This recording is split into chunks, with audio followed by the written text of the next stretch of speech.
ça va Teddy? Ça va et toi? Ça me fait kiffer de te voir. À Ah chaque ouais fois que je te vois, ça me fait kiffer de te voir. Bah bienvenue. Je suis là, il fait plaisir le petit frère. Parce qu'en vrai, on dirait pas. Bah oui, Mais t'es un petit peu. voilà. Je te dois le respect. Non, non, quand même pas. T'as quel âge là? 27 ans. Voilà, c'est ça. 27 ans demain. T'es un petit peu. D'accord. Première fois que je t'ai vu, Oui. je t'ai pris pour un daron de ouf. Non, mais c'était un gamin. Voilà. T'as carotte les papiers, t'as fait quoi? Non, non, non. Si, vas-y. Non, non, je te jure, je suis en règle. En vrai. On m'appelle le t'es un- présu. C'est ça. Présunique. Non, non, non, non, non. Non, mais c'est vrai que j'ai toujours été l'un des plus grands dans toutes les classes que j'ai fait. Et, mon surnom, c'était souvent le présu. Ouais. Ouais. Ou allez, vas-y, donne tes vrais papiers, espèce de mytho. Non, non, je suis français. Je suis de la Guadeloupe. Non, non. C'est dans les gènes, on va dire. Bah ouais, dans ta MIFA, tout le monde est grand. Tous. Et j'aimerais bien qu'on revienne un peu sur tous les trucs que tu as fait. On va juste commencer par parler d'un pays qui est le Kazakhstan. Ouais. Il n'y a quand même que 2 personnes qui ont fait connaître le Kazakhstan au monde. Il y a Borat. Yakshimash, my name is Borat. This is my country of Kazakhstan. Et il y a toi. J'adore. Yes, ma poule. Raconte-moi le Kazakhstan. Le Kazakhstan. Le Kazakhstan. Parce qu'eux, ils ont été vexés par Borat. Ouais. Et toi, Ouais. t'as été Oui. rentré dans la légende au Kazakhstan. Oui, non, mais je comprends la façon qu'il a raconté ça. Tu m'étonnes qu'ils ont été vexés. My hobbies, ping pong, disco dance, and Sundays. Ça reste un beau pays. Moi, j'ai vu. C'est magnifique. Ils ont des infrastructures, mais juste extraordinaires, magnifiques. Il n'y a rien à dire. Après, c'est vrai que je ne connaissais pas ce pays et c'est vrai qu'il est quand même un peu loin. Mais non. Il y a les combien gens- d'heures d'avion pour le Kazakhstan? Je crois on a mis 12 heures, un truc comme ça, ouais. Mais non, non, vraiment. On mange bien. Il y a de tout. Il y a de tout. Et il y a pour tout le monde. Donc Teddy Riner, champion historique de judo Ouais. au Kazakhstan. La classe de ce champion, Teddy Riner. Eh oui, parce qu'il fallait le faire. Hein. 8e victoire. Ouais. Qu'est-ce qui se passe dans ta tête à ce moment-là? Quand je fais le titre, Ouais. bah, je suis super cool. Je suis super content. Parce qu'on voit que tu avais zéro pression. Non, T'as tweeté, parce tweeté dans la minute. que- Non, mais- C'est direct, clac. Attends, je reviens. Non, non, non, du tout. Non, non, j'ai. Tu sais, quand tu t'entraînes dur, quand tu as bien préparé l'événement, la pression, elle est déjà. Une partie de la pression, elle n'est plus là. Parce que bah, tu t'es remis en question, tu as fait ce qu'il fallait pendant ces heures d'entraînement. Alors, c'est sûr, si tu arrives et tu as des doutes et que tu ne les as pas enlevés pendant la préparation, c'est sûr, là, ça va être un peu plus compliqué. Mais moi, quand je suis arrivé sur cette journée, j'étais bien préparé. Et c'est quoi se préparer en fait? Se préparer, c'est simple. Enfin, c'est simple, ouais. C'est essayer d'osser son niveau le plus haut possible, sans se blesser, en respectant, en ayant une bonne hygiène de vie.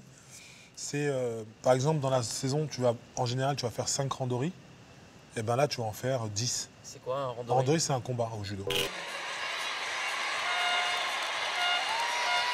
C'est quand tu t'affrontes avec les adversaires. Et tu vas faire 10 combats. Tu vas faire peut-être, au lieu de faire 2 entraînements, tu vas en faire 3 puis 4. Tu vas repousser tes limites pour être à ton meilleur niveau, pour essayer d'accéder à un niveau au-dessus. Tu vois, Son Goku, il est normal, il te parle, et après, il est Super Saiyan, voilà. Regardez bien, ça c'est ce que l'on appelle sur Terre l'apparence normale. Ça, c'est l'apparence d'un super guerrier. Ben, c'est ça. Maintenant, La il est Super préparation. Saiyan bleu. Ah ouais? Ouais. Mais non. T'as pas regardé Dragon Ball Super? Non, je regarde pas. Moi, je veux tu vois, le normal, celui qu'on a tous connu. Bah ouais, mais c'est la nouvelle série. Non, moi, pour moi, c'est fini, Dragon Ball Z. Mais Il y c'est a pas fini, ça Il reprend. faut qu'ils arrêtent de remixer, sérieux. Avec des cheveux bleus. Non, moi, Ils je sont veux bleus maintenant. Le jaune et quand il a les cheveux noirs, point. Ah non, j'adore. Mais voilà, pour te dire, c'est ça. Parce qu'on se prépare le plus à quoi? À la défaite ou à la victoire? Non. Ou à l'affrontement En fait, j'ai directement? envie de dire, ça dépend de chacun. Moi, je me prépare à la victoire. Après, je sais que dans un coin de ma tête, il peut y avoir la défaite. Mais ça, c'est dans un coin de ma tête. Parce que quand tu fais un sport, forcément, tu sais qu'il y a un gagnant et un perdant. Par contre, moi, je vais le dire, je le sais, et je pense que je suis un mauvais perdant. Je suis un mauvais joueur, je suis un mauvais tout ce que tu veux, puisque dans un jeu, tu dois accepter les règles. Et moi, j'accepte pas de perdre, parce que je veux que gagner. Donc ça fait de moi un mauvais joueur. Donc en fait, la base, c'est de vouloir que gagner. Tout à fait. Mais tu sais que vouloir que gagner, ça se fait de moins en moins en France. Après, moi, en tout cas, chez moi, ça se fait. Ça se fait parce que j'aime ça, j'aime gagner, je fais ce qu'il faut pour gagner. On nous a Après- souvent dit la France, c'est le pays de Poulidor, Ouais, mais ceux moi, qui je trouve, participent. moi, je trouve nanana. que ça change. Je trouve que ça change. Quand on regarde la natation, quand on regarde l'athlétisme, il y a de plus en plus de médailles. Quand on regarde un peu tous les sports, c'est en train de se, on va dire, démocratiser. Là, moi, je trouve que notre génération, la nouvelle génération, on paye nos médailles.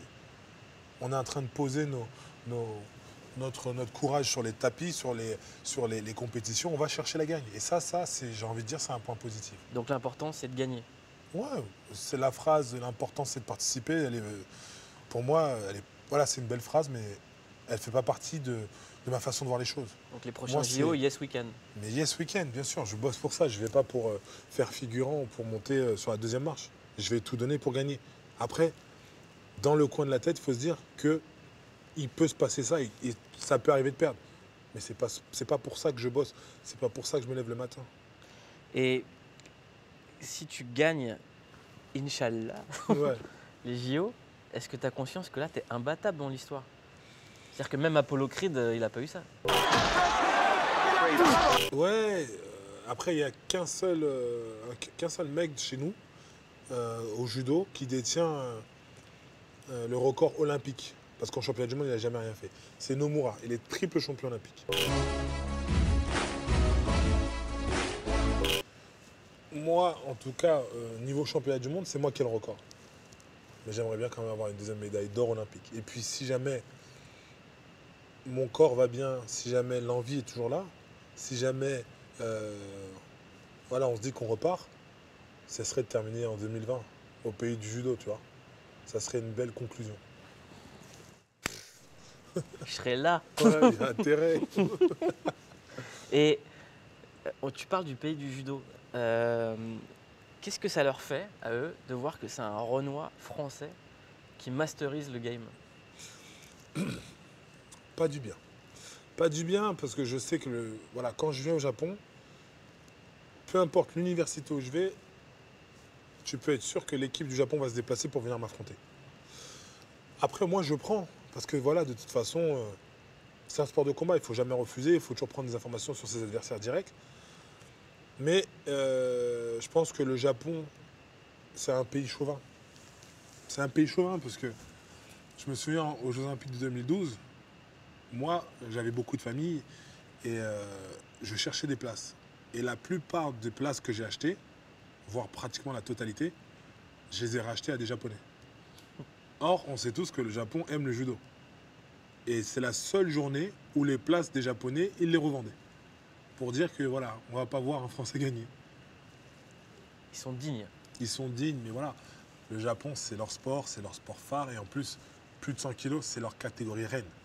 Donc je peux comprendre que ça gêne et puis qu'ils aient envie de récupérer au moins une médaille. Est-ce que tu crois que c'est comme dans les films où il y a des mecs qui regardent des vidéos de toi, qui Ah les non, analysent, C'est pas comme dans les films, Ouais. c'est la réalité. ils sont là, Je sais pas comment ils font, mais c'est sûr, ça c'est sûr. Parce que je le sais, et nous-mêmes, en fait aujourd'hui, on vit avec notre temps.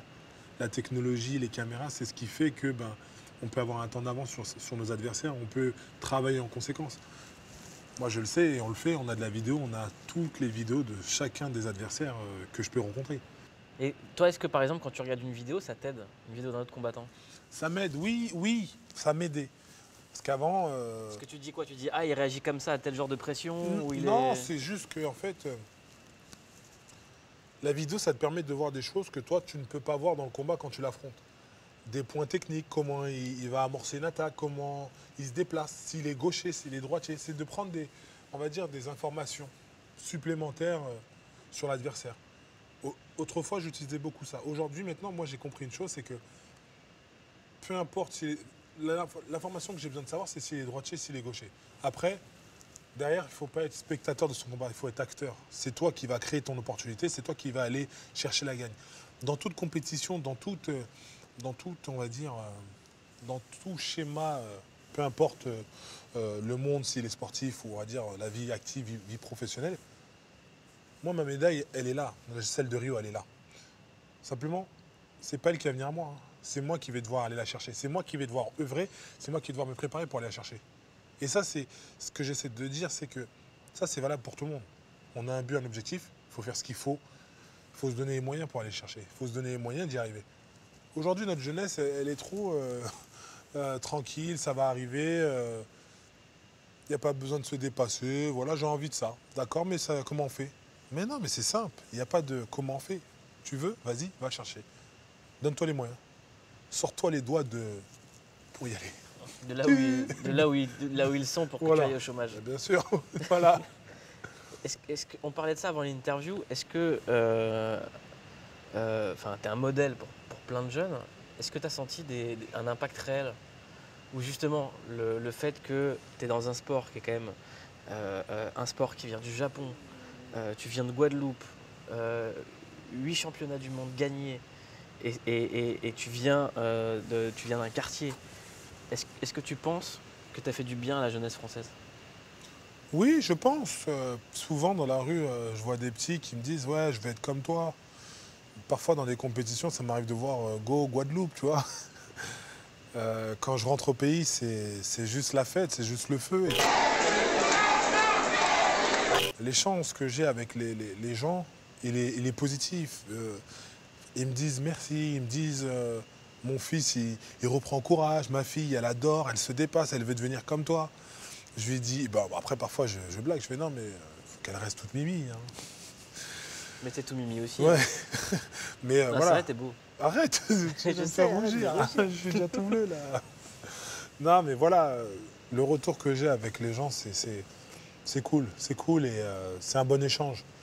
Et puis si en même temps je peux faire rêver des jeunes et donner des envies à la jeunesse, c'est cool. Parce que toi, ce que t'envoies comme message, c'est pas juste devenir un grand sportif, c'est travailler. Travailler pour le devenir. Ne pas croire que ce qui m'est arrivé moi, ça a été comme ça. Alors oui, pour moi, il y a toujours un facteur chance. Pour moi, Dieu m'a aidé. Il y a je suis né sous une bonne étoile. Il y a ceux aussi que j'ai bossé, mais je ne veux pas qu'on pense que je suis un talentueux. Moi, quand je suis arrivé sur ces tapis-là, mais tu me voyais les 4 fers en l'air. J'en prenais, mais je me relevais, j'y retournais. J'allais chercher les meilleurs. Chaque fois que j'arrivais sur ce tapis, je me disais, ça va être une séance dure. Vas-y, Teddy, lâche rien. T'as déjà pleuré? Non, ça fait partie de mon... Non. Ah non, sûr. Ah bah, tu sais, on appelle n'importe quel entraîneur. J'ai jamais pleuré sur un tapis. Depuis le début? Mais depuis le début. À vous? Non. Pleurer pour une défaite, oui. Mais pleurer Ah oui. sur l'entraînement ou parce que le niveau était dur. T'as jamais pleuré à cause d'un coup? Jamais. Non. Non, j'ai pleuré parce qu'on m'avait volé un combat. J'ai pleuré, même au jeu, quand j'ai perdu en 2008, j'ai pas pleuré. Pourtant, je fais 3e. Je perds en quart de finale, j'ai pas pleuré. Non. Je pleure par contre pour des films émotifs. C'est abusé. Hein. C'est quoi le dernier film qui t'a fait pleurer? D'émotion. Me dis pas Dragon Ball. Tu vas te foutre de moi après. Bah non, moi je pleure de ouf, vas-y. C'est vrai. Alors, je sais pas, je vais t'expliquer comment je pleure. Moi, tu sais que moi, je pleure pas dans la vie, mais tu me mets devant un film, Ouais, je peux pleurer. Mais moi, c'est pas.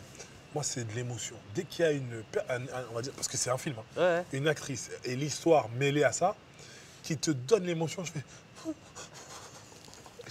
Il y a ma femme à côté, je fais. C'est bon, regarde pas. C'était quoi la dernière fois que t'as chialé? Oh, c'était hier soir. Mais c'était parce que je visionnais un film sur moi. Et la petite anecdote, c'est que je passais voir les enfants malades. Et en fait, je revoyais un enfant qui était malade. Et en fait, cet enfant, il n'est plus là. Et bon, ça m'a mis l'alarme, mais c'est pas pareil. La dernière fois que moi je t'ai vu les larmes aux yeux, Ouais. c'était à la projection du film Chocolat.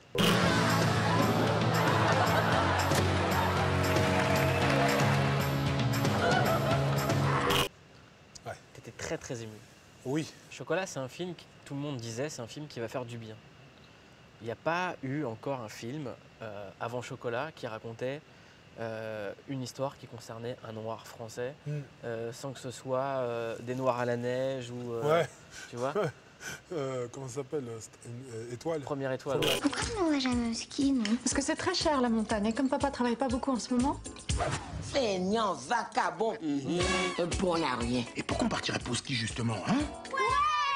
Même si c'est une super comédie. Oui, c'est une très belle comédie, Mais Chocolat, c'est la première fois qu'il y a un acte ouais. aussi fort. Est-ce que toi, ça t'a touché le fait qu'enfin, il y ait une histoire avec un noir dans le cinéma français? Ça m'a touché, bien sûr, parce que déjà, d'une, c'est mon pote qui est dedans, et de deux, il a du talent, parce qu'il a su faire de ce film un chef-d'œuvre, j'ai envie de dire, parce qu'il le raconte bien, parce qu'on comprend là où il veut nous faire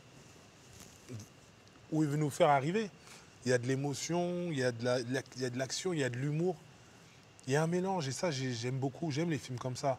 J'aime quand un film français est réussi. J'aime quand un film français raconte une histoire. J'aime quand un film français, tu as envie de le revoir. Et j'aime quand ça se rapproche des grosses productions américaines. Ouais.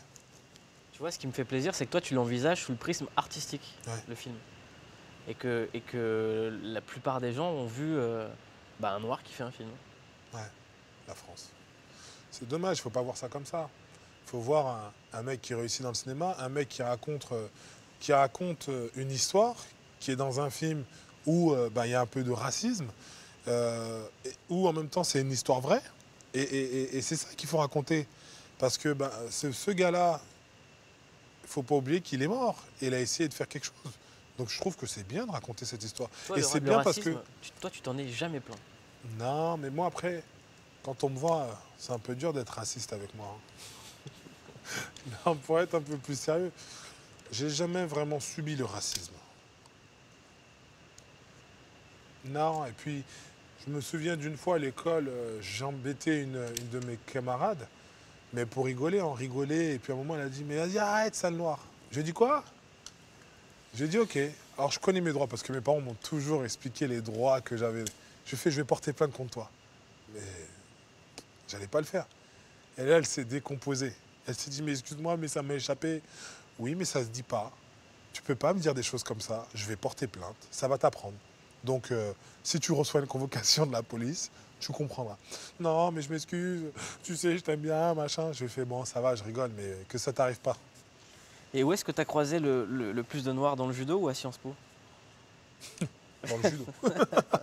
Dans le judo. J'en ai pas vu beaucoup à Sciences Po, effectivement. Après, je peux pas dire que j'ai été là tous les jours, H24, le matin, midi et soir. C'est sûr qu'il y en a à Sciences Po. Après, c'est encore des choses qui doivent se démocratiser. Aujourd'hui, moi, je veux dire à tout le monde, mais les portes sont ouvertes pour tout le monde. Et si elles sont pas ouvertes, il faut les défoncer. Parce qu'il faut leur apprendre que Sciences Po, ça existe. Mais bien sûr. Moi, tu sais que j'ai mis du temps à capter que ça existait, Sciences Po. Ouais. Je me dis, mais c'est quoi cette école de ouf? Pourquoi on m'a pas dit que tu pouvais t'inscrire? Ah oui, tu peux t'inscrire, bien sûr. Bien sûr. Non, moi, c'est vrai qu'on m'a poussé à aller à Sciences Po parce qu'on m'a dit, c'est super, il y a une formation pour les sportifs de haut niveau. J'ai dit, allons-y, cool. Et c'est vrai que j'étais content de rentrer à Sciences Po, de pouvoir avoir cette formation, de me changer les idées, de voir autre chose que du tatami, de me dire, voilà, tu vas penser un peu à ton après-carrière, tu vas pouvoir apprendre des choses, tu vas pouvoir te construire, tu vas pouvoir te grandir aussi en tant que personne. Ça m'a plu, ouais, ça m'a plu. Après, très souvent, les grandes écoles ou des endroits comme Sciences Po, les personnes se disent, c'est trop cher, ou bien, c'est pas fait pour moi. Non, aujourd'hui, on est en France. En France, il faut que les gens, les jeunes, comprennent que plein de choses sont possibles. Que si tu veux, tu peux. Moi, je le répète. Tu vois là, regarde, tous les palmarès. Il y a de tout. Il y a des Arabes, il y a des Blancs, il y a des Noirs. Tout est possible. Le judo, moi, je trouve que ça reflète beaucoup de choses. Ça casse les barrières. Tout le monde peut faire. Et puis, on a l'impression que le judo, ça reste encore un sport qui n'est pas contaminé par la folie médiatique, le blé. On a aussi des valeurs. On a un code moral, on a des... C'est un sport qui est très, on va dire, emblématique, mais très... Japonais. Ouais, très japonais. Ouais, mais il y a un truc que tu me feras pas enlever, c'est que tu vois, tu es de la même génération que les sportifs de l'équipe de France et vous parlez pas la même langue. Ça, je vais te l'expliquer, c'est un constat que moi j'ai fait. C'est pas de leur faute. Je suis totalement d'accord avec toi. C'est le système. Je me tue à leur dire, ils sont face à un système, qui ne veut pas les capter. Non, parce que pourquoi? Parce que ces gars-là, ils sont bankable. Ce qu'on veut, c'est qu'ils jouent sur le terrain, qu'ils ramènent de l'argent, et c'est tout. À 8 ans, on les retire de leur cocon familial pour les emmener dans des structures de haut niveau. Donc ils sont coupés, on va dire, de l'éducation que les parents doivent leur enseigner, doivent continuer à leur enseigner. Parce que même à 18 ans, on dit que tu es majeur, mais t'es pas fini, enfant, ouais. tu es encore un enfant. Moi, j'ai 27 ans, je continue à grandir, je continue à apprendre énormément de choses. Et donc, le système fait qu'à 8 ans, ils n'ont plus le repère familial. Ils vont moins à l'école, parce qu'eux, ils veulent que le ballon. Et derrière vient s'ajouter l'argent. Donc, leur repère, c'est argent, foot. Comment tu veux, après, qu'on ne leur tape pas sur les doigts et que ça donne certaines choses, certains ratés médiatiques. On ne peut pas leur en vouloir. C'est, on va dire, au foot de changer un peu ce système et de l'humaniser. De l'humaniser, bien sûr. Que ces gars-là, très tôt, ils soient bien plus suivis. Mais, tu sais, j'ai envie de te dire, l'argent appelle l'argent. Et more money, more problem. Yes. Comme disait Every time. Biggie Smalls.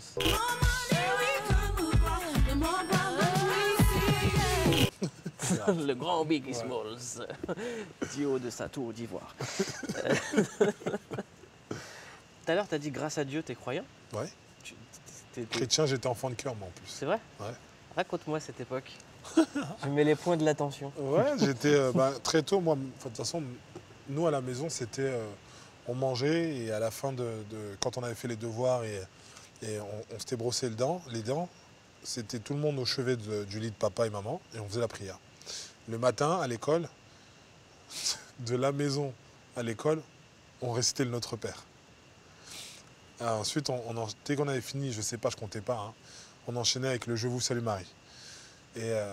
Et ensuite, le dimanche, on faisait la messe, mon frère et moi, on était enfants de cœur. On a fait notre première communion, notre confirmation, notre profession de foi, on a fait la totale. Non, dans une famille très catholique, on faisait le carême, on a toujours fêté les fêtes comme il se devait.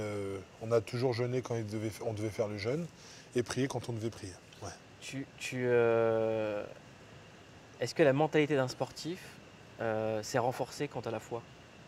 Est-ce que c'est quelque chose qui t'aide? Ouais, moi ça m'aide. Moi ça m'aide. Après, je sais pas pour chacun parce qu'on est tous différents.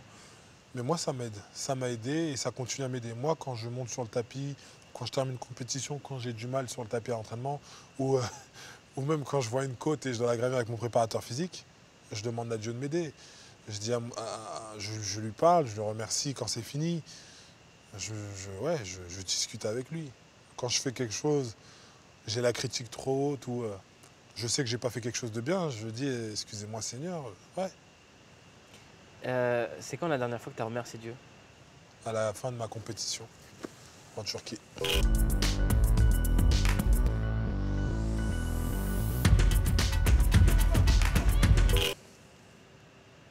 Tu as dit si mère?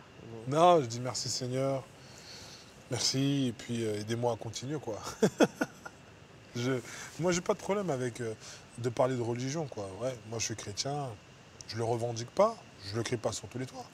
Mais voilà, je crois en Dieu et c'est à lui que je m'en remets sur cette terre. La plupart des grands sportifs qui sont croyants ont des prières favorites, des mots qui les accompagnent tout le temps. Non, moi j'ai pas de prière. Moi c'est le Notre Père, je vous salue Marie, c'est ce que mon père m'a inculqué. Après. Est-ce que tu peux nous le réciter pour qu'on... Non, arrête, t'abuses pas. Mais si, ça se partage. C'est vrai. Mais nous, moi je respecte de folie. Notre Père qui est aux cieux, que ton nom sanctifié, que ton règne vienne. Mais après elle est longue. Mais donc... vas-y, je t'écoute. Mais si. Vas-y, je te jure, je t'écoute. Ça fera du bien aux gens, la vérité. Non, parce qu'en plus je t'explique. Moi mon père, si je la récite là, il va m'insulter parce qu'il y a une phrase que je foire tout le temps. Mais je dis à chaque fois, Seigneur, vous m'excusez. Hein. Et donc après, j'enchaîne sur le Je vous salue Marie. Mais en fait, quand on parle avec les anciens, quand je dis les anciens, c'est mes grands-parents. Et moi, ils me disent, tu n'es pas obligé de dire Notre Père, tu n'es pas obligé de dire Je vous salue. Parle avec le Seigneur. Et souvent, je parle aussi. J'implore son pardon. Parfois, je rentre dans une église. Je fais une prière. Et je ne fais pas qu'une prière pour dire merci, moi. Je prie même pour mes ennemis, c'est pour te dire. Parce que voilà, en vrai, pour le Seigneur, on est tous des frères et sœurs. Et c'est comme ça que je vois le monde, tu vois. Donc, je prie pour tout le monde. Tous ceux qui ont du mal, tous ceux qui ont besoin d'avoir la lumière. Et on est quand même dans une société qui tend à à se moquer des religions, quelles qu'elles soient, tu vois. Non, moi je respecte toutes les religions. Je respecte toutes les religions et je vais te dire jusqu'où je vais, c'est que quand je vais au Japon, ça m'arrive de voir des moines. On n'est pas de la même religion, mais je leur demande de me bénir. Je leur demande de me faire une prière. La dernière fois, c'était où? J'étais à Tahiti. Il y avait, je ne sais plus c'était quoi comme religion. Il a fait une bénédiction pour moi. Et partout où je vais, la personne religieuse, je lui demande, est-ce que vous pouvez me bénir? Parce qu'en fin de compte, moi j'en suis sûr, il n'y a qu'une seule personne là-haut. Après, c'est une religion pour différente. Si c'est une personne. Ouais, ça peut être une femme. On ne sait pas, mais c'est comme ça, c'est l'espérance. C'est l'espérance qui nous fait avancer, c'est l'espérance qui nous fait croire, c'est l'espérance qui nous guide en fin de compte. Donc, on ne peut pas savoir. Ça se trouve, il n'y a rien. Hein. Mais voilà, ça nous a coûté quoi de prier? Ça nous a coûté quoi d'être gentil? Ça nous a coûté quoi d'avoir une bonne conduite sur Terre? Rien. Si moi je devais faire une prière pour toi, qu'est-ce que tu voudrais que je souhaite? Souhaite-moi le meilleur. Le meilleur. La santé surtout. Et de me mener là où je dois y arriver. C'est tout. Ni plus ni moins. Dernière question. Allez, dis-moi. On s'appelle clique, c'est quoi ta définition d'une clique? Une clique. Mais pourquoi tu dis une déjà? Moi j'aurais dit un clic.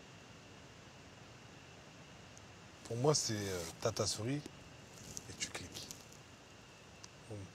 Moi je vois comme ça moi. Une claque. Non. You know? Just a click. Ouais, c'est ça, c'est la connexion, c'est Internet, c'est ce...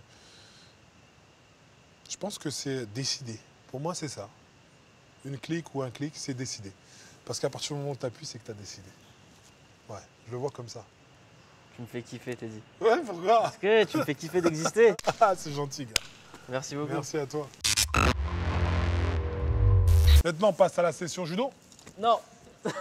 Non, mais c'était prévu, ça.